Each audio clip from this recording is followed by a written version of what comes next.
Hi friends, welcome to my channel முகமில்லா முகவரி. So இன்றைக்கி வந்து பார்த்திங்கன்னா நம்ம சேனலோட ஸ்பெஷலே வந்து சேவிங் ஸ்கீம்ஸ், கோல் ஸ்கீம்ஸ் எல்லாம் இதை பற்றி பேசுகிறது தான். ஸோ இன்றைக்கும் வந்து இந்த 2026ஓட ஜிஆர்டியோட கோல்டு சிட் ஸ்கீமை பற்றி தான் பார்க்க போகிறோம். ஸோ இப்போ இது வந்து எப்படி சொல்லணும்னு பார்த்திங்கன்னா, மறுபடியும் முதல்ல இருந்தான்ற மாதிரி மறுபடியும் அவங்க பழைய ஸ்கீமுக்கே ஜம்ப் பண்ணிட்டாங்க. இத்தனை 1.5 வருஷமாக கிட்டத்தட்ட 15% வரைக்கும் இல்லை 50% அந்த மாதிரி தான் கொடுத்துட்டு இருந்தாங்க. இப்போ பார்த்திங்கன்னா மறுபடியும் ஃபஸ்ட் அந்த வேஸ்டேஜ் வந்து 18% வரைக்குமே நமக்கு நோ வேஸ்டேஜில் வந்து ஆஃபர் பண்ணுறாங்க. அதுதான் இந்த கோல்டன் 11 ஃப்ளெக்ஸி. ஸோ இதை பற்றின டீட்டெயில்டு ஸ்கீம் வந்து இப்போ பார்ப்போம். ஓகே ஃப்ரெண்ட்ஸ், இப்போ பார்த்தீங்கன்னா இந்த ஸ்கீமை பொறுத்த வரைக்கும் நம்ம வந்துட்டு ஒன்ஸ் இந்த கோல்டன் 11 ஃப்ளெக்ஸில் ஜாயின் பண்ணோன்னா நம்ம gold, diamond, platinum, silver jewellery articles எது வேணாலும் நம்ம வந்து வாங்கிக்கலாம். இந்த ஸ்கீமோட டியூரேஷன் வந்து பார்த்திங்கன்னா 11 மந்த்ஸு. ஸோ யூஸ்வலாக இருக்கிற எல்லா இதுவுமே தான், அதாவது வேஸ்டேஜில் வந்து 18% வரைக்குமே கொடுக்குறாங்க. இதுவே டைமண்டுக்கு பார்த்திங்கன்னா ஒரு கேரட்டுக்கு 15% வரைக்கும் ஆஃப் கொடுக்குறாங்க. அதே மாதிரி வேஸ்டேஜில் வந்து நமக்கு 18% ஆஃப் கொடுக்குறாங்க. சாலிட்டர்ஸ் இதெல்லாம் கிடையாது. அது மட்டும் இல்லாமல் டைமண்டோட மேக்கிங் சார்ஜில் வந்து நமக்கு 30% வந்து டிஸ்கவுண்ட்டும் தராங்க.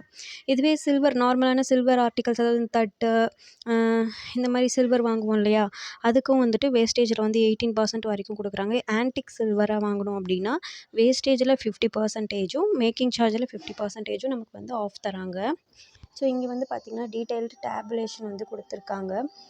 பார்த்திங்கன்னா கோல்டு வாங்குறப்ப நமக்கு வந்து வேஸ்டேஜ் 18% கிடையாது. டைமண்ட் வந்து வேஸ்டேஜில் 18% கிடையாது. மேக்கிங் சார்ஜில் ஒரு 30%, ஒரு கேரட்டுக்கு 15% தராங்க. அது மட்டும் இல்லாமல் எம்ஆர்பியில் வந்து 15% வந்து நமக்கு டிஸ்கவுண்ட்டும் தராங்க. இதே இந்த அன்கட் டைமண்ட்லாம் வாங்குகிறோம் அப்படின்னா அதுலேயுமே வேஸ்டேஜுக்கு 18%, மேக்கிங் சார்ஜில் வந்து 30%, ஒரு கேரட்டுக்கு 20% டிஸ்கவுண்ட் தராங்க. பிளாட்டினம்க்கும் அதே சேம் 18% வரைக்கும் நமக்கு நோ வேஸ்டேஜு, 30% வந்து மேக்கிங் சார்ஜில் டிஸ்கவுண்ட்டு, 15% வந்து ஒரு கேரட்டுக்கு கொடுக்குறாங்க. சில்வர் வந்து நார்மலான சில்வர் வாங்கினாலும் ஓகே, ஆன்டிக் வாங்கினாலுமே நார்மல் இதுக்கு 18% வரைக்கும் வேஸ்டேஜ் கிடையாது. ஆன்டிக் சில்வர்ஸ்க்கு வந்து 50% வரைக்கும் கொடுக்குறாங்க. அது மட்டும் இல்லாமல் மேக்கிங் சார்ஜில் 50% வரைக்கும் ஆஃப் கொடுக்குறாங்க.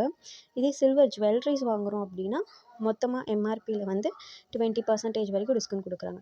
ரூபி, எமரால்டு அண்ட் ஸ்டோன்ஸ்லாம் வாங்குறப்ப அதுலேயுமே நமக்கு வந்து வேஸ்டேஜ் வந்து 18% வரைக்கும் ஆஃபு, மேக்கிங் சார்ஜில் வந்து 50% ஆஃபர், ஒரு கேரட்டுக்கு 10% வரைக்கும் ஆஃப் கொடுக்குறாங்க. இந்த கோல்ட் சிட் ஸ்கீம் ஜாயின் பண்ணி நம்ம ஜுவல் வாங்குறதுல காயின்ஸ் வேணும்னாலும் வாங்கிக்கலாம் கண்டிப்பாக. அதே மாதிரி அந்த காயின்ஸுக்கு வந்து நமக்கு எந்த ஒரு வேஸ்டேஜோ எதுவுமே கிடையாது. சில்வர் காயின் வேணும்னாலும் வாங்கிக்கலாம்.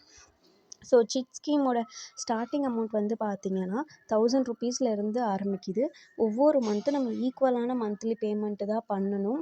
அது மட்டும் இல்லாமல் 2 ஆப்ஷன் ஆஸ் யூஷுவல் நமக்கு ஜிஆர்டியில் இருக்கிறது தான். வெயிட் பேஸ்டுலேயும் போய்க்கலாம், இல்லை அமௌண்ட் பேஸ்லேயும் போய்க்கலாம், நம்மளோட இஷ்டம் தான். அது மட்டும் இல்லாமல் நம்ம ஒரு 11 மந்த்ஸ் ஸ்கீம் இல்லையா இது, 10 மந்த்ஸ் வரைக்கும் கண்டினியூஸாக நம்ம பண்ணால் மட்டும்தான் நமக்கு வந்து எல்லா பெனிஃபிட்டும் கிடைக்கும். அதுக்கு முன்னாடியே நம்ம டிஸ்கண்டினியூ பண்ணுற மாதிரி ஆயிடுச்சுன்னா அதுக்கேற்ற மாதிரி நிறையா இதெல்லாம் வச்சுருக்காங்க. இந்த டேபுலேஷன் நான் எக்ஸ்பிளைன் பண்ண தேவையில்லை, யூஸ்வலாக இருக்கிறதே தான். ஒவ்வொரு மந்த்தும் நம்ம சேம் அமௌண்ட்டை தான் வந்து நம்ம ப்ரீமியமாக பே பண்ணுற மாதிரி இருக்கும். எவ்ரி மந்த் வந்து நம்ம வந்து கேரி ஃபார்வர்டோ இல்லை ப்ரீயாவோ நம்ம வந்து எதுவுமே பே பண்ணக்கூடாது. அந்தந்த மந்த் அந்தந்த இது கரெக்டாக பே பண்ணிக்கணும். ஸோ அதுக்கு வந்து நம்ம பண்ணுற டேட் அன்றைக்கி எவ்வளோ கிராமோ அது வந்து ஆட் ஆகிக்கும். எண்ட் ஆஃப் த 11 மந்த்ஸ் வந்து நம்ம பர்ச்சேஸ் பண்ணுறப்ப நமக்கு எது வெயிட் பேஸில் போகிறதுனாலும் போய்க்கலாம், இல்லை அமௌண்ட் பேஸில் போகிறதுனாலும் போய்க்கலாம், நம்மளோட விருப்பம் தான். ஸோ யூஷுவல் அவங்கக்கிட்ட ஆப்ஸ் இருக்குது, நம்ம அதுலேயும் பண்ணிக்கலாம், வெப்சைட் இருக்குது, இல்லை ஷாப்பில் போயும் நம்ம இது பண்ணிக்கலாம். அண்ட் ஜுவல்லரி வந்து பார்த்திங்கன்னா ஓவரால் இந்தியா ஃபுல்லாக இருக்க ஜிஆர்டியில் எங்கே வேணும்னாலும் நம்ம வந்து பர்ச்சேஸ் பண்ணிக்கலாம். ஒவ்வொரு மந்த்தும் நம்ம வந்து பேமெண்ட் வந்து 10th முன்னாடி பண்ணிடணும்னு போட்டிருக்காங்க. டிஸ்கண்டினியூ 5 மாதத்துக்கு முன்னாடியே நம்ம 5 மாதத்துல நம்ம டிஸ்கண்டினியூ பண்ணுற மாதிரி இருந்தால் எந்த ஒரு பெனிஃபிட்டுமே கிடையாது. நம்ம எவ்வளோ அமௌண்ட் பே பண்ணியிருக்கோமோ அதுக்கான gold with wastage making charge வாங்கிட்டு போய்க்கலாம், அவ்வளோதான். இதே 6th மந்த்லேருந்து டிஸ்கண்டினியூ பண்ணுறோன்னா 50%, 7th மந்த் பண்ணுறோன்னா 60%, 8th மந்தோட பண்ணுறோன்னா 70%, 9th மந்தோட பண்ணுறோன்னா 80% வரைக்கும் வேஸ்டேஜில் நமக்கு டிஸ்கவுண்ட் தராங்க. அதை தவிர்த்து வேறு எந்த பெனிஃபிட்டும் கிடையாது. இது 10th மந்த் வரைக்கும் வந்துட்டோம் அப்படின்னா 80% ஃபுல்லாகவே நமக்கு வந்து வேஸ்டேஜ் வந்து ஃப்ரீ தான். இப்போ நம்ம கண்டினியூவாக பே பண்ண முடியல அப்படின்னா நமக்கு எந்த ஒரு வேஸ்டேஜுக்கும் அந்த இல்லை நோ வேஸ்டேஜ் அப்படின்ற இது வந்து நமக்கு கிடைக்காது. கண்டிப்பாக ஜிஎஸ்டி நம்ம பே பண்ணுற மாதிரி தான் இருக்கும். என்ன கோல்டு வாங்கினாலும் ஜிஎஸ்டி நம்ம பே பண்ணணும். அது மட்டும் இல்லாமல் கவர்மெண்ட் ஏதாவது டேக்ஸ் புதுசாக போட்டாங்க அப்படின்னா அதையும் நம்ம தான் வந்து பே பண்ணுற மாதிரி இருக்கும். நெக்ஸ்ட்டு பார்த்தீங்கன்னா, எந்த காரணத்த கொண்டும் நமக்கு வந்து கேஷ் வந்து கண்டிப்பா ரீஃபண்ட் பண்ண மாட்டாங்க. நம்ம ஜுவல்லரிய மட்டும் தான் வாங்கிக்க முடியும். பே பண்ண அமௌண்ட்டையும் தாண்டி நமக்கு வந்து ஜுவல்லரி வாங்குற மாதிரி இருந்துச்சு அப்படின்னா, நம்ம சிட் ஸ்கீம்ல எவ்வளோ அமௌண்ட் பே பண்ணியிருக்கோமோ, அதுக்கானது ஃபுல்லா நமக்கு கிடைச்சிரும். அதுக்கு மேல எக்ஸஸா இருக்க அமௌண்ட்டுக்கு நமக்கு யூசுவலா இருக்க அந்த வேஸ்டேஜ் மேக்கிங் சார்ஜ் நம்ம பே பண்ற மாதிரி தான் இருக்கும். அண்ட் நெக்ஸ்ட் பார்த்தீங்கன்னா, நமக்கு வந்துட்டு நமக்கு செக் புக் குடுத்துருவாங்க. ஐ மீன் சிட் ஸ்கீம் அந்த புக் குடுத்துருவாங்க. அதில வந்து எவ்ரி மந்த் நம்ம என்ட்ரி போட்டுக்கலாம். நம்ம வீட்ல ஆன்லைன்ல ஆப்ல பண்ணாலுமே, நம்ம அங்க போறப்ப என்ட்ரி போட்டுக்கிட்டா, நமக்கு வந்து அந்தந்த அன்னைக்கு எவ்வளோன்ற கிராம் வந்து நமக்கு கெயின் ஆயிருக்குன்றது நம்ம அந்த ஆப்லயும் பார்த்துக்கலாம். இல்ல செக் புக்ல என்ட்ரி போட்டும் பார்த்துக்கலாம். காயின்ஸ் வேணும்னா நம்ம பர்ச்சேஸ் பண்ணிக்கலாம். ஃபிக்ஸட் அமௌண்ட் தான். ஒவ்வொரு மந்த்தும் ஒவ்வொரு அமௌண்ட் நம்ம வந்து பே பண்ணக்கூடாது. எந்த ஜிஆர்டி ஷோரூம்ல வேணாலும் நம்ம போய் ப்ரீபேமெண்ட் பண்ணிக்கலாம். இதே தான் டெர்ம்ஸ் அண்ட் கண்டிஷன்ஸ் எல்லாத்துலேயுமே கொடுத்துருக்காங்க. அதை தவிர்த்து எக்ஸ்ட்ரா கொடுத்துருக்கிறது என்ன அப்படின்னா, நம்ம பெர் மந்த் வந்து 17,000க்கு மேலே வந்து சிட் ஸ்கீம் போடுறோம் அப்படின்னா, அது வந்து நம்ம கேஷ் அக்செப்ட் பண்ணிக்க மாட்டாங்க. ஆன்லைன் பேமெண்ட் மட்டும் தான். அது மூலியமா மட்டும் தான் நம்ம வந்து பே பண்ண முடியும். அது மட்டும் இல்லாம, நம்ம போட்டு அதையும் தாண்டி நம்ம எக்ஸ்ட்ரா நம்ம பர்ச்சேஸ் பண்ணுறோம் இல்லையா? அதுக்கு வந்து நமக்கு 20% வந்து எக்ஸ்ட்ராவும் டிஸ்கவுண்ட் வந்து நமக்கு கண்டிப்பா உண்டு. இப்போ வந்து ரேட் ரிடக்ஷன் இருக்குது அப்படின்றதுக்காக எனக்கு வந்து ஸ்கீம்ல வந்து கிராம் எக்ஸ்ட்ரா குடுப்பீங்களான்னு கேட்டா, அப்படியெல்லாம் தரமாட்டாங்க.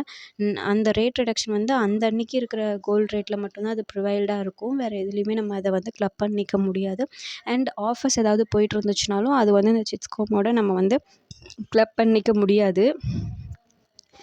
நெக்ஸ்ட் பார்த்தீங்கன்னா, நம்ம வந்து இப்போ 1,00,000க்கு சீட்டு போட்டிருக்கோம் மொத்தமா. ஆனா வாங்குனது ஒரு 80,000க்கு தான் வாங்கியிருக்கோம் அப்படின்னா, மீதி 20,000 வந்து நமக்கு கேஷா தரமாட்டாங்க. கோல்டா தான் நம்ம வாங்கிக்க முடியும்.